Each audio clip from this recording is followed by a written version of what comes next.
Hey, good morning, everybody. Episode 21. We're going to put this one in the books. We broke 20 last time. Great episode. I had a lot of fun. Today, we are guest list. So Maurice has jumped in the seat with us. Of course, I'm Dave Kellogg. Maurice I'm Maurice Brown III, City of Schenectady Home Ownership Coordinator. That's how you know we didn't practice it. Right?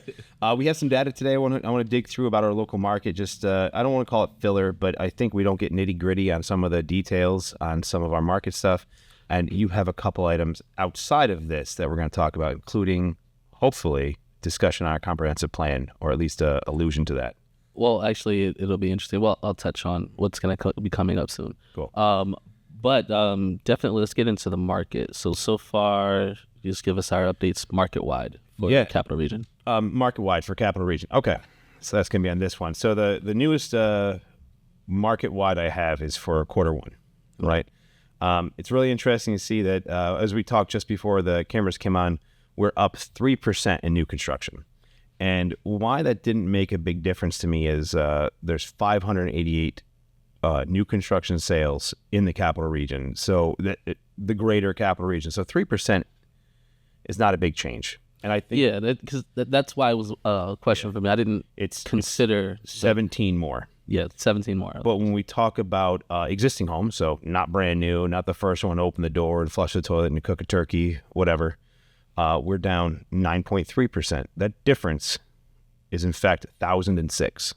So that certainly outweighs the 17. That definitely touches on the market-wide, all across the United States, the limited housing that's going on right now. I think when we get to the nitty-gritty on some of it, too, I think we're going to find out that the people who are slowing down their purchasing the most is going to be those that can't afford new construction. And I bet it's the lowest dollar homes that are making the biggest decrease in what we have here. We will go into City of Schenectady specifically, and our data is from July of this year, which has some mild year-to-date changes. Price-wise, 48 and 48 of homes under 125,000.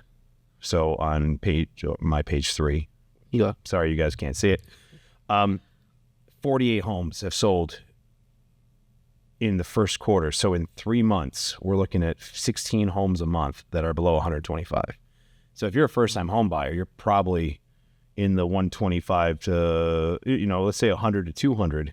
And we have data on that. There's not a lot of homes that sold that way. But I think that touches on like a big thing right now. So HCR, the New York State Department of Homes and Community Renewal, why they're pumping so much money into creating new first-time home buyer opportunities. So there are a few programs that are designed for developers to create affordable homes for first-time home buyers.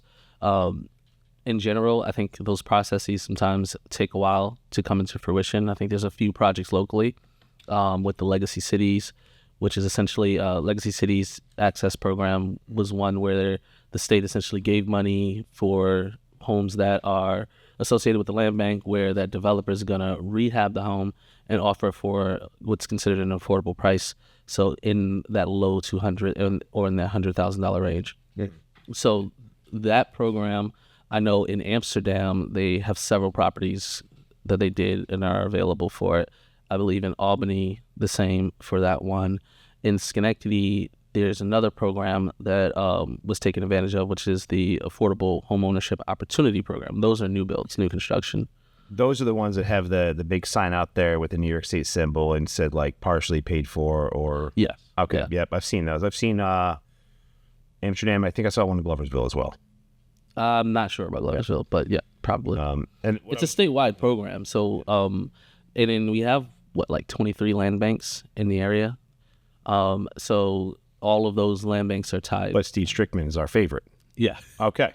The Capital Region. Of course. Yeah. Okay. I was reading Days on Market before, actually. That was my mistake. So Days on Market was the same for the low.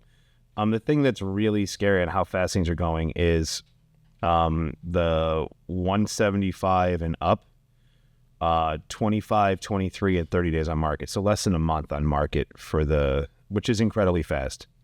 That's just wicked fast. So what does that translate to for a buyer? Like, That what means should be a top of mind for them? that means you should have your pre-approval beforehand. Don't look at a house and fall in love with it and then try. And as an agent, we always want to have our pre-approval first anyways. But you understand, like, oh, well, I get your feeling. You know, you don't want to pull your credit. You don't want to take the 2 to 4 point hit. But it's like a shovel. It's like a tool. Like if you don't use the shovel, you may put a few scratches in it. But if you're not going to use a shovel, why'd you buy it? Why maintain good credit for 20 years? And then be scared you're going to take a 2 point hit, which should not hopefully put you in any kind of threshold difference, right? To not use it. Yeah. I might upset a banker, but banks are tools, man. Banks are a lending. They're a fulcrum. They're a leverage. They're made to be used. I mean, they make a ton of money on us, so might as well use them when we can. I think it's scarier for people who aren't as familiar with credit. Yep. And that affects people who have high scores and low scores, right? So they don't understand the impact of an inquiry. How much of an impact is that really going to create for me? Yeah. And I think that's what makes it a scarier situation. So if I feel like I've got like a 750 credit score, I think it's really good. But at that time, I'm like, oh, well, every time I get an inquiry and it drops my score, then I'll never be able to afford anything anymore. So, I think it's a compounding effect, right? If you've asked 5 mortgage companies this month to lend you and you go to the 6th person and they're going to say, well, you just asked 5 other companies and they must have all said no because you keep shopping around, then it starts to really make an impact. Yeah. But 1 or 2 shouldn't. And, you know, when you're serious enough to start viewing a house, you should be serious enough to go get that pre-approval. It helps us know what you can actually afford, not just a gut feeling. Well, I make $50,000 a year, so I can afford $60,000. Well, you can probably afford a lot more than that unless your debts are horrible. Or, hey, I make $20,000 a year and I want to buy a $400,000 house. It's probably also equally. But that's also why I recommend most people get into housing counseling, even if you don't think you're going to be going after grant money. Yep. Because the big thing is, like, they kind of paint the picture for you where you are now, and they discuss your budget with you so that you know where your firm numbers are going to be. It also has other educational pieces right besides just that. Oh, yeah, definitely. Yeah, so there's the pre-purchase counseling that comes with that, learning and understanding the process overall. You know, we've had Better Community Neighborhoods briefly on here before, but the housing counseling department specifically, someday in the future, we'll have them on too. And they'll talk more about what the specific subject matter that's going to be going over in those workshops as well. Cool. All right, so we talked about days on market. Let's talk about what's another good one? Well, let's focus in on Schenectady. All right, we'll just I like that anyways. Yeah. Plus, it's one page, so it's easier to not get lost. So let's just say this over here. And by the way, if anybody wants that, you can talk to any of your local real estate agents or me specifically. Just plug myself here. Why not? So specifically, this is July. This is newer than this anyways. In July to July, year over year, not year to date, but July last year versus July this year.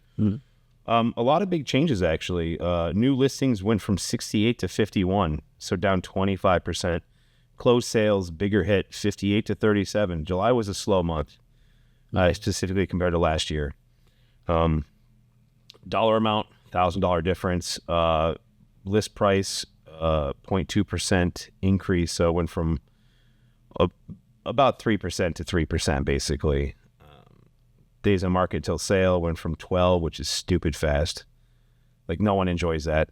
Like, that's too fast. I mean, it's scary, right? Because I can go look at a showing today, and that house could literally be gone tomorrow. I have a wonderful client that I've written offers for now on a couple, and we looked on she asked for Tuesday to schedule for a Thursday. I did 6, and by Thursday, so 48 hours later, 2 were pending, 1 had an offer they were considering. So 50% within 2 days of what was in my buyer's price range, and that was 300 to 400. So that bracket is on fire right now. We can't keep it. You know, it's just outrageous. And that was this week. In case we don't get the one we just put an offer on, I'm showing something tomorrow in Charlton. Now, are those homes more move-in ready homes, ones that need, okay. So at that price range, in my mind, a single family home between 3 and 4 that's not in Loudonville and under 3,000 square foot should be pretty close to move-in ready or completely polished. And there is absolutely a difference in not just my client's opinion, specifically this one or any other of my client's opinion, or what it feels like to go into a house. You go into a house that's not just clean, but it's been freshly painted, and they've spent the time to go through and caulk every little hole around the trim so there's no shadow lines, and you've got, and you can do this with not new construction, not fully rehabbed, but you just say, look, I'm going to move out soon, or I'm thinking about going to market, or I'm already found a home to move into and I want to get this ready. A couple $1,000s, even if it was $10,000 difference in paint and caulk and clean and scrape and get the windows ready and replace a ripped what's the thing on the window stops bugs? Oh, the sealant. The seal? The screen. To fix a couple of screens or something like that. It will make a difference when you go to show it. Like the difference goes from to oh no. I've noticed that even with the city-owned properties, because if it's a property that hasn't been cleaned out yet, as opposed to when it is cleaned out, so the same property, like I'm noticing that we're getting like 20% more offers. Drastic difference. Yes, it's huge. I think there was a property that we had under contract that'll be back on the market relatively soon, more than likely. Are we going to get the scoop on what that might be? No. I do not disclose. But so one of the things is so that property at the time, now we had like 2 offers on the property. Yep.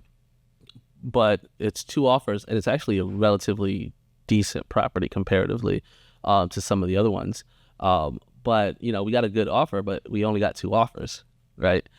Because it was so much stuff in the house that most people can't see beyond all of what's going on in there. Then we have like another property that arguably doesn't smell well at all.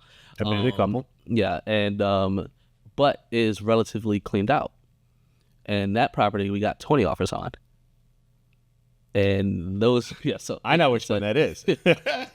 Yeah, so it's interesting because you notice the difference, and then when you have a situation where it's that competitive, the value of it goes up. But the other thing from more of the buyer's end is a lot of those properties, if you see a lot of showings going on, it's like, do I wait? Do I lowball this offer? Do I come in at asking? What do I do?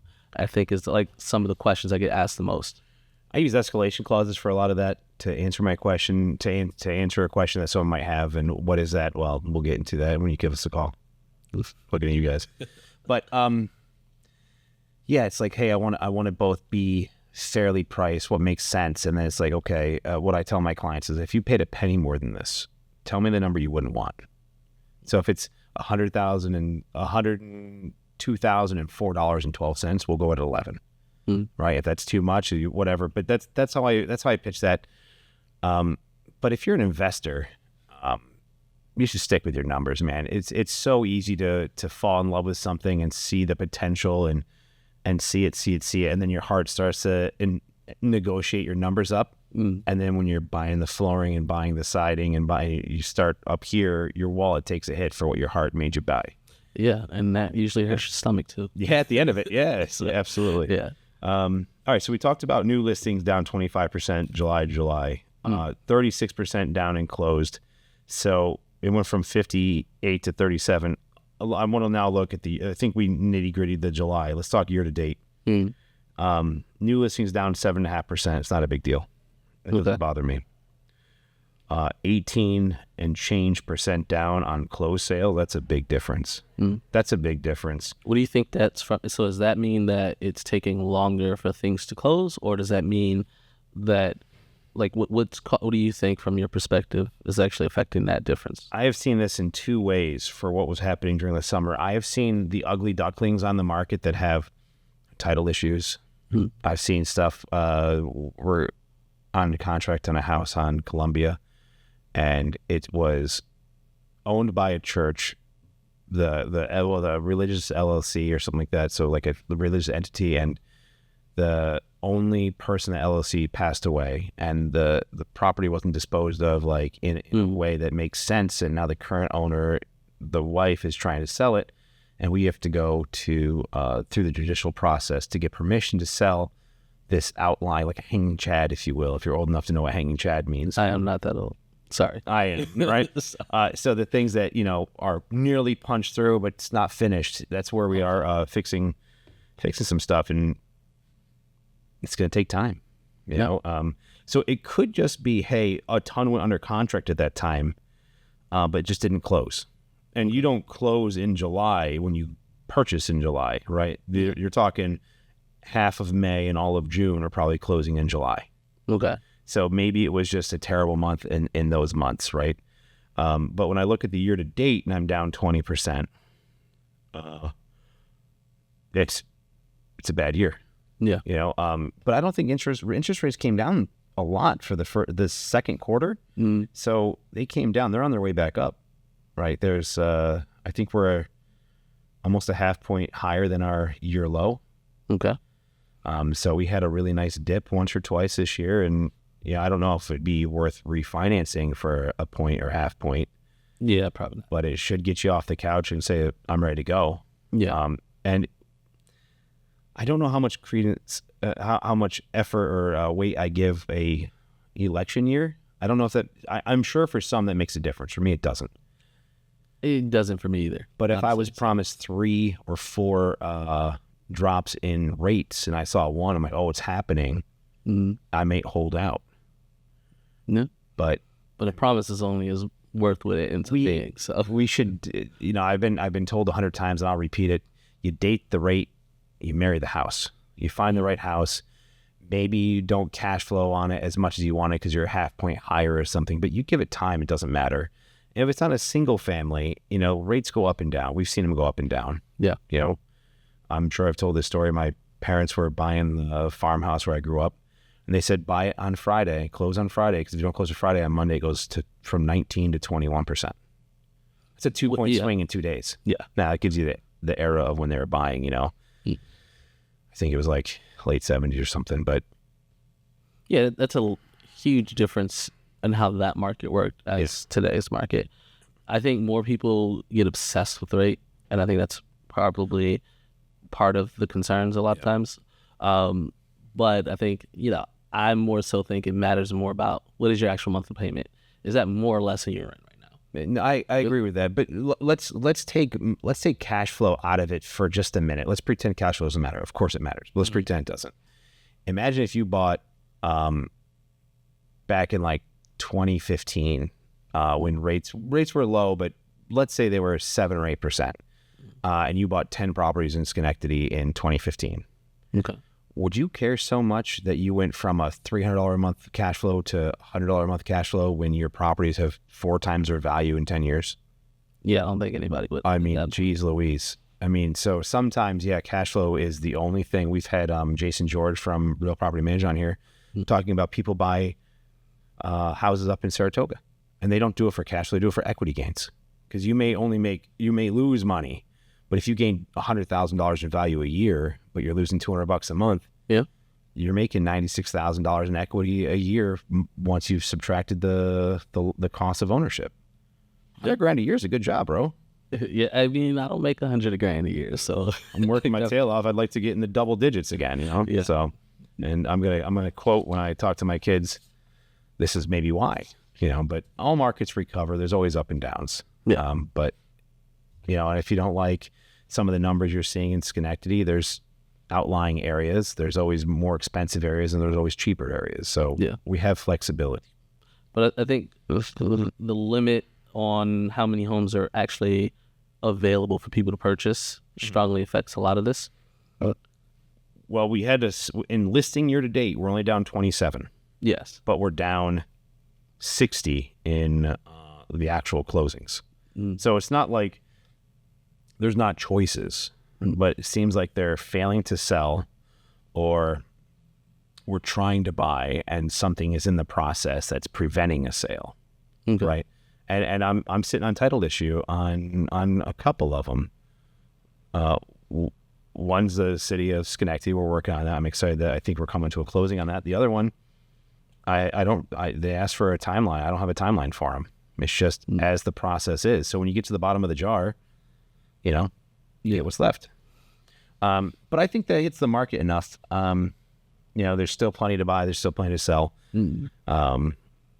And there's always going to be, as we've talked before, people that don't have a choice. They have to buy and they have to sell. So I think the market is always viable. I want to end on that note. I think it's for the right people in the right situation, it can almost always be the right time to buy or sell. I agree. By choice or not by choice. Yeah, I agree with that, definitely. Cool. And it gives you a certain level of control over your financial future depending on how you're looking at it, right? So someone asked me, what's the ROI in a single family home that they're going to live in? I said, there is no ROI. You get to choose where you put your Christmas tree or whatever religious celebration do.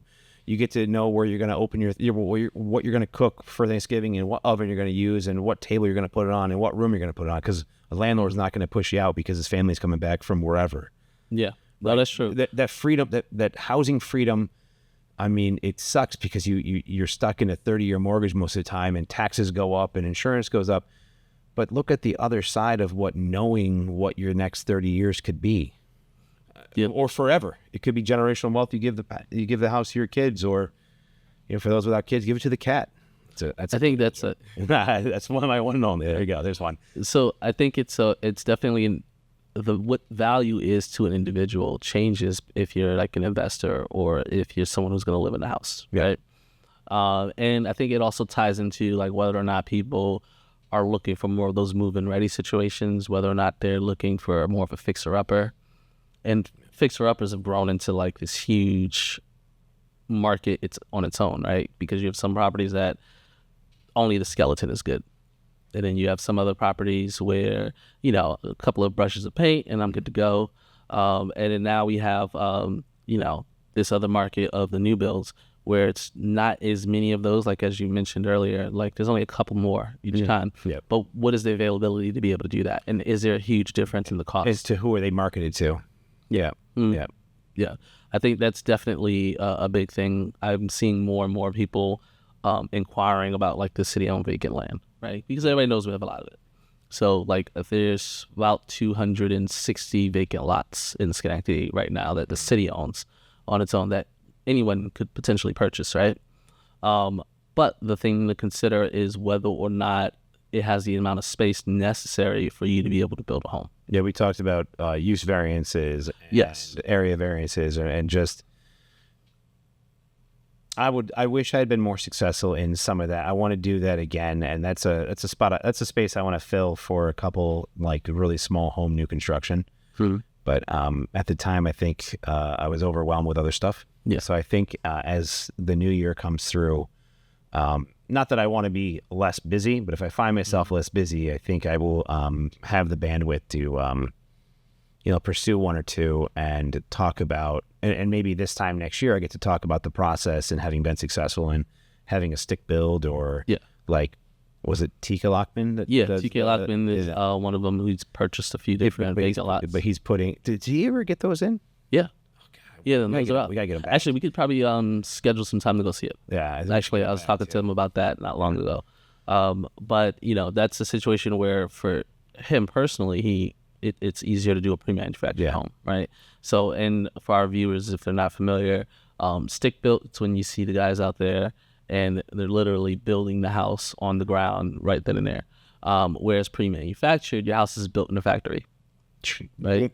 Home. Yeah, and they pretty much drop it. Yeah.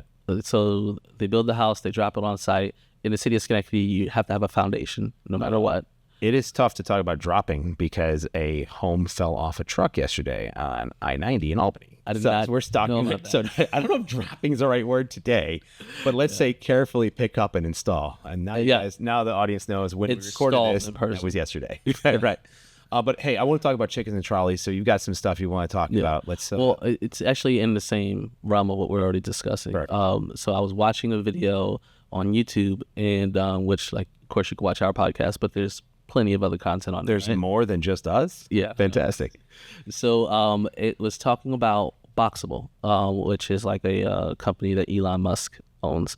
And they're not paid advertising, by the way. But we're not welcome to it at all. We were told it's just an interesting subject, right? Because it brings up the idea of these tiny homes. It brings up the cost to actually create these pre-manufactured homes, and whether or not it applies for our community or any other community in the capital region.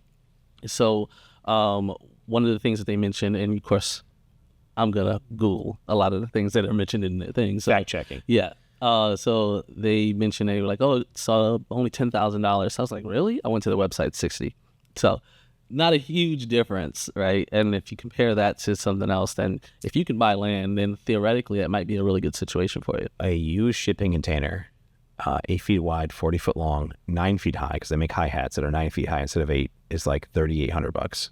Really? So if you were to buy one and then put a kitchen and bathroom insulation, wiring, and plumbing in for $6,000, I don't know. You could still be making out. I don't know where you stole that stuff from, because all that stuff is expensive. So the way the boxable homes is because they're pre-manufactured homes, but they're done in a way that essentially it folds out like a box, right? So, and I guess that's where the name comes from. Which is fine, but I haven't seen a folding refrigerator, so you're not getting.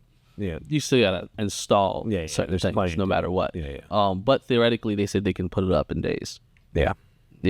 I think they said they used them in other countries. Kind of like test cases. I'm sure FEMA's got a couple for tests or something. Yeah, I'm sure. I think I heard that Elon Musk was like living in one on SpaceX's facility. It'd be a great write-off if someone was testing something new and they want to get a write-off. Donate $5 to the, emergency response.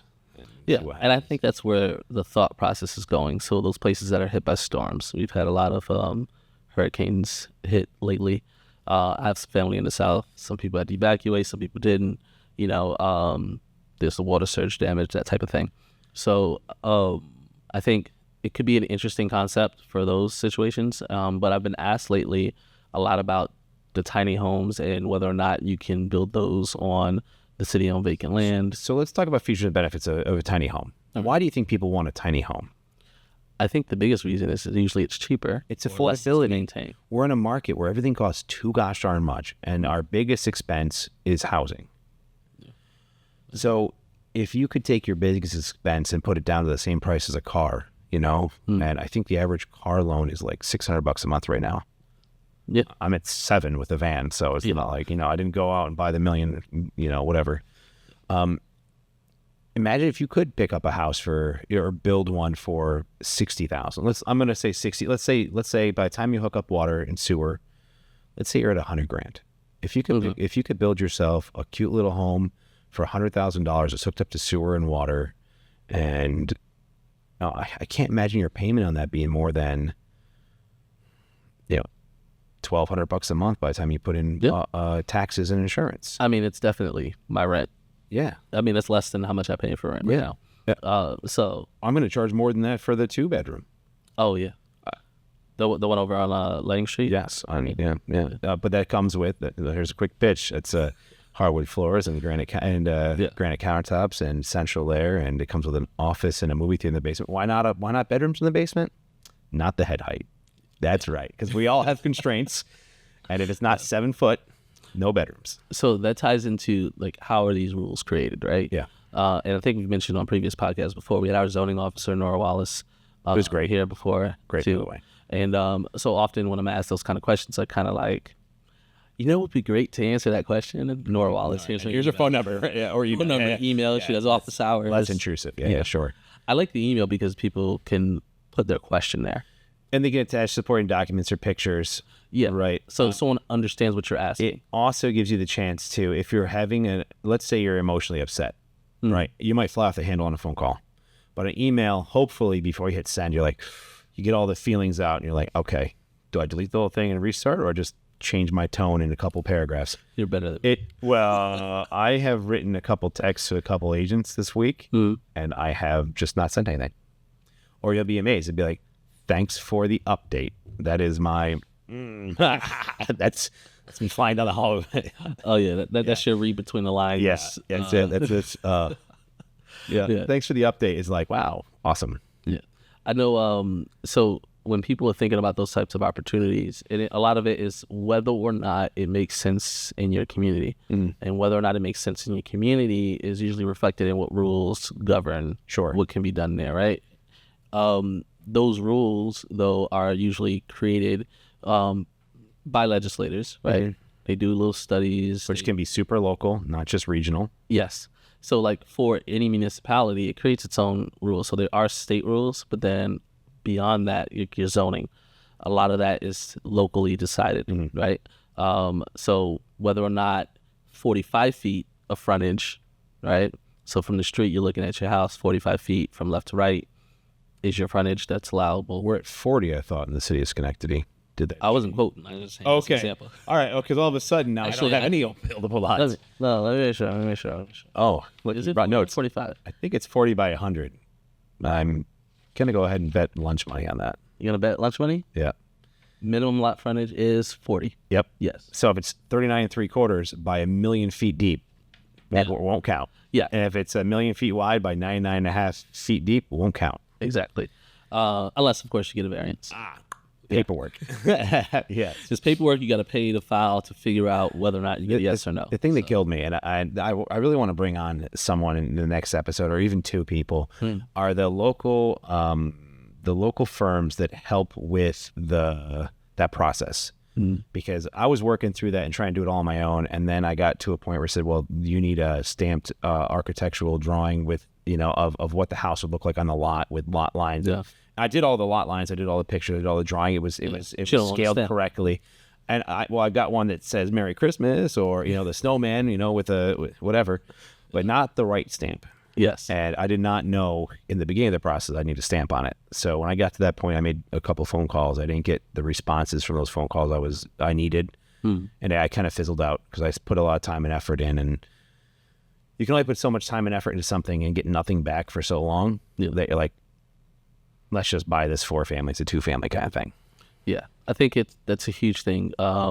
Whether or not it's best for you to do certain work yourself, whether or not you're qualified to do it, and whether or not you need a person who gets paid to do this. So I know we're going to be very popular with the college kids and kids going to college because this, it's our target audience, right? So, hey, kids, if you want to go and get your stamps and do this for us, we have some customers. Well, that is actually a big industry right now. So people going into it, a big existing industry, or a big industry? I would say a lot of people automatically go into engineering, but there are subsects that relate to like the real estate community. Yep. And to our cities, so there are planners, and then there are planners that are of course like hired by cities and townships, but then you also have like planners who may work for a firm, and maybe they work on helping design the community because certain things cannot always be done in house. So then you contract out for it. But when it comes to creating the overall vision for what your municipality or your city or your town becomes, those plans are only done every so often. Right. So the community input is huge there. So if you have the right education and you're going to be a part of the team to do it, you could. Yep. But even if you don't, you can always just engage when they're doing those public hearings, when they're doing that community outreach. Right now, the city's working on its own comprehensive plan. Right. So probably on the next episode or so, we'll have our principal planner and we'll have our director of planning and development to kind of introduce. So I need to have a chicken and trolley T-shirt on that time. I mean, if you're gonna be the one also going after the money to build these chickens, that's a different story. Those are whole different games. Yeah. No, I'm the poke the fire. I'm not the chop the wood guy. All right, I get that one. Yeah. I'm not gonna do either. So so there's a lot of I really think there's a lot of unposted jobs that there's just a lot of things that people can make money on here in Schenectady. We just talked about, I wish I had gotten a phone call back from the 4 or 5 firms I called twice or 3 times, right? And then I played phone tag with one, 6 calls, and it just didn't work out. If someone was hungry and said, hey, I'm just getting my whatever, or I just got my stamp, or I'm working somewhere else, but I want to go on my own, I can do this on weekends. There's work. There's plenty to fill. Those are aging specialties, right? So same thing for people that are in BOCES, that says, hey, I want to get a vote, whatever, VOTEC, or with Ron and John's program we talked about last time. You can find work, and it can be hyper local. You just got to put your hand out somewhere and say, hey, here's my hammer, here's my tool belt, and I can do this. I guarantee there's local work. Oh yeah, definitely. But also I think a lot of people who do more hands-on type professions don't realize that there's always an administrative piece, depending on where you're getting the work from, right? Where that money comes from. It would be really interesting to teach how to bid work and how to value your time. The difference between bidding work versus time materials. Time materials might be hard if you don't have a truck anyways. I guess any of it's going to be difficult if you can't get materials at job site, but I think that's the big thing, and I think that's actually part of those programs. we've called back like 20% of our 30% of our episodes so far. Like we talked about Tiga, we talked about, you know what I mean? Like we're crushing it. Yeah, we're just here today, reminiscing. If you guys don't know, if our audience doesn't know what we're talking about, this is the 21st episode. There's 20 others to go enjoy. So yes, welcome for the first timers. So I am excited that we've got more coming for the future as well. I know it's coming into the holiday season as well. Now, I know when I'm watching the episodes, I'm usually going on YouTube. Do you usually do the podcast, like just listen to that? So I use Spotify, for better or worse. I have no hat in the ring. I don't care. But what's really cool, and here's a local plug to Open Stage Media. When I listen to, I say I want to listen to our podcast here, but it plays all the other stuff. And I've become a pretty big fan of the player that changed my life. Like his voice is just the right volume, and like he's like, you know, I'm tired, but I love what I'm talking about kind of sound. And he talks about it, and then he gets excited. There was something about squirrels up at, you know, there was like a play about squirrels, and I didn't listen to it until it was probably over, or, you know, like you hear a good idea and then it disappears because you go home and there's 3 kids yelling about something. Yeah. Well, 2 yelling and 1, you know, crawling at you with the biggest smile on her face. But it's a really, the stuff on here that we can listen to is really cool. So I have listened to probably 12 of our podcasts out of 20 on Spotify, and listened to 30 play that changed my life, because it's got so many more of those on there than what we have. At least for now, we're working on it. Yeah. No, I know it's all mixed in, right? Yeah. So it's not like you got one playlist. But for my clients that want to say, hey, what else can you tell me? Be like, I could sit and talk for days, as we do all the time. If you go to YouTube, you click the Open Stage Media channel, and then you can organize playlists. You can just share the playlist. Oh yeah. You can I have it linked in my email signatures. Yes. Yeah, I love that. I love it. So when I email you, I'm like, hey, there we are. First episode right there. Yeah, I just find it's a little easier. And I have people who like randomly will just be like, hey, I saw there was a link in your email. I clicked it, and I want to know more about this subject. Or I want to know more about that. Yeah. So I love that. That's actually really cool. Yeah. That's really cool. So I know we're running out of time. So I want to get to is there anything else you want to share? Not in particular. Okay, cool. Yeah, I just want to make sure that we didn't talk about something nitty gritty here, or something that, you know, we can provide to you in greater detail, and you can enjoy for hours. There is for our realtors that might be listening as well. So we do have our annual realtor seminar coming up in November on the 14th. Is this the big Zoom call like we did last year? Yes. Great. Yeah. So it's specifically a Zoom call intentionally, so that way, you know, 1, I don't have to worry about the space, and 2, so that way it can be a little more convenient, because, you know, most of our realtors they either have 2 jobs, or they're always in the field trying to make a sale, trying to, you know, review a property. So to give you a little bit more of that flexibility, so you can register to participate. It does require registration.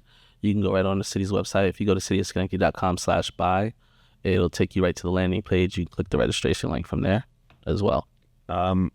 I have a quick note on city properties today. Went live last night on one. I got to check the wording on it, but there are a lot of city properties coming out right now, a lot. And it's really cool to see it. It's great to be a listing partner with the city, but if anybody was looking for city-owned properties, with the amount coming out to market, I feel we're getting a downward pressure on our pricing.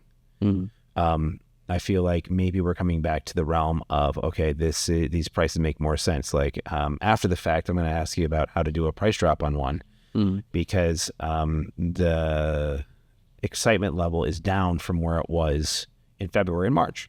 February and March, you could put hot garbage out there, would sell in a minute, and now as more come to market, it's a little bit more discerning kind of what people are looking at.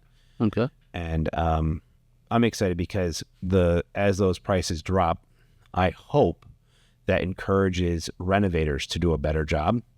I want to see a better quality housing stock come out of these renovation projects. So if they can get the price $20,000 more, I don't want them to make $20,000 more profit. I want them to do $20,000 more in their love and care, and for a similar or slightly higher price, put a better product out there. Yeah. And I think that's definitely what you would hope for. Yes. When reducing the price. We'd always hope. Right? We'd always hope. But of course, as long as something's livable, essentially based on code, you can't tell me you have to put a quartz countertop. No, I totally get that. But I do feel like the people who are shopping currently, my clientele are shopping with a more discerned look. They're looking for a little more of polish. It's like, hey, the prices have gone up.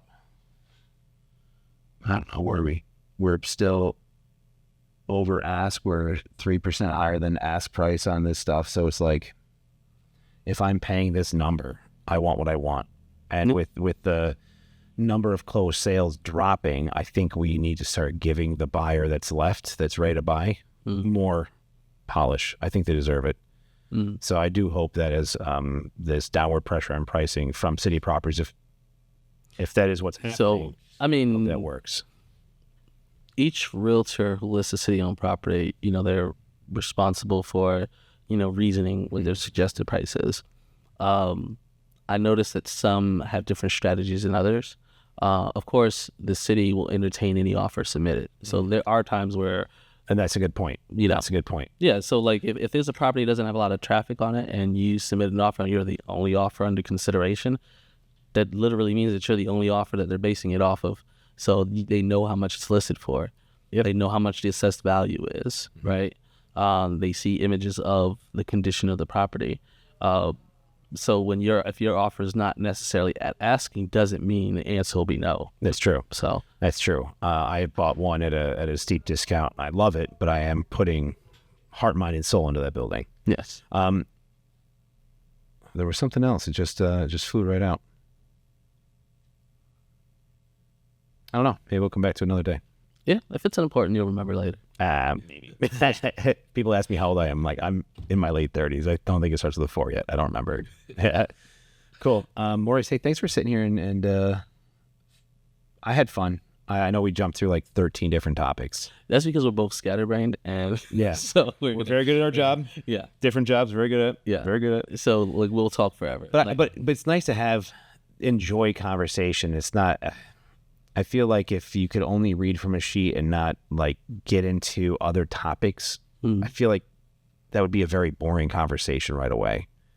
I think it really could be. Unless some people are really good at organizing their conversation in a way that flows well. Some people, I think, aren't the best at it. And so therefore it just kind of sucks the life out of the conversation. But I think there's when the subject matter matters to the people listening and the people actually having that conversation, I think that's ultimately what makes it a good conversation, right? Even if you're not told what you like to hear, so sometimes the bad news is what you need to hear because it's just the truth. It's like, it's my dad who was here on another callback, I think that's 7. When you do a home inspection, I just did one up in Amsterdam, and she was upset. She was really sad about the home inspection. I said, the home is still the same home. You just know a lot more about it now than you did yesterday. No. So it doesn't pass or fail an inspection because unless it's FHA, and then we could talk about that another day. But, now you just know more about it. Yeah. And, it gives me a lot to negotiate on, which I have to do. I'll be doing that today. But, yeah, sometimes you just want to know the truth. Yeah. And the truth is, in real estate, to me, the truth is like my brand. Yeah. I mean, if you're not aware of something, it can still harm you. So yeah, absolutely. Yeah. So it's definitely something for our viewers to consider when they are looking at properties. The more information, the better, as long as it distracts you from the point of what you're trying to do. Yep. At least that's what I think. So cool. Yeah. But thank you. I appreciate having this conversation today. We want to thank Open Stage Media for hosting us here. And if there's anyone else out there who has any interesting show concepts and they're looking for a podcast studio to be able to broadcast that with, Open Stage Media is available. You can send an email to Open Stage Media. They'll link the web or the email address that you'll need for inquiries or the web address. And of course, if you just want to chat with one of us, you can reach out and we'll provide you a little bit of guidance on how to connect. Okay. All right. Thank you. Thank you, everybody.